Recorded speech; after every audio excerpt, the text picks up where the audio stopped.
रहे हैं और वैलेंसी के बारे में।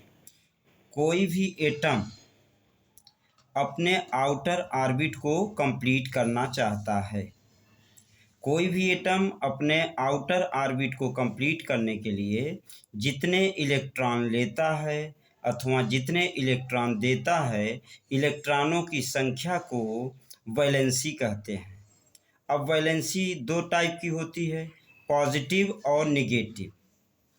पॉजिटिव कब होती है? कोई एटम जितने इलेक्ट्रॉन देता है वो उसकी पॉजिटिव वैलेंसी होती है, और जो एटम इलेक्ट्रॉन लेता है उसके ऊपर निगेटिव वैलेंसी होती है। और जितने इलेक्ट्रॉन देता है उतनी पॉजिटिव होती है, और जितने इलेक्ट्रॉन लेता है उतना निगेटिव होता है। फॉर एग्जांपल, सोडियम, एक एटम सोडियम है और एक एटम क्लोरीन है। तो सोडियम में इलेक्ट्रॉनों की संख्या होती है 11, E = 11, और क्लोरीन में इलेक्ट्रॉनों की संख्या होती है 17। तो सोडियम का जब हम इलेक्ट्रॉनिक कॉन्फ़िगरेशन करते हैं तो 281 होता है, और क्लोरीन का इलेक्ट्रॉनिक कॉन्फ़िगरेशन 287 होता है। तो सोडियम अपने आउटर ऑर्बिट को कंप्लीट करने के लिए 1 इलेक्ट्रॉन क्लोरीन को दे देता है, और क्लोरीन अपने आउटर ऑर्बिट को कंप्लीट करने के लिए 1 इलेक्ट्रॉन सोडियम से ले लेता है।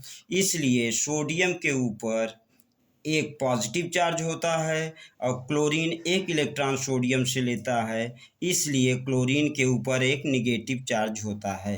तो इस प्रकार आप समझ गए होंगे कि कोई भी एटम अपने आउटर ऑर्बिट को कंप्लीट करने के लिए जितने इलेक्ट्रॉन लेता है अथवा जितने इलेक्ट्रॉन देता है वो उसकी वैलेंसी होती है, और जो इलेक्ट्रॉन देता है उसके ऊपर पॉजिटिव वैलेंसी, पॉजिटिव चार्ज होता है, और जो एटम इलेक्ट्रॉन लेता है उसके ऊपर निगेटिव वैलेंसी होती है। For example, sodium and chlorine. अब ये topic class 9, 10th, 11th, 12th के लिए मोस्ट इम्पॉर्टेंट है। और अब लाइक, शेयर और सब्सक्राइब करना न भूलें।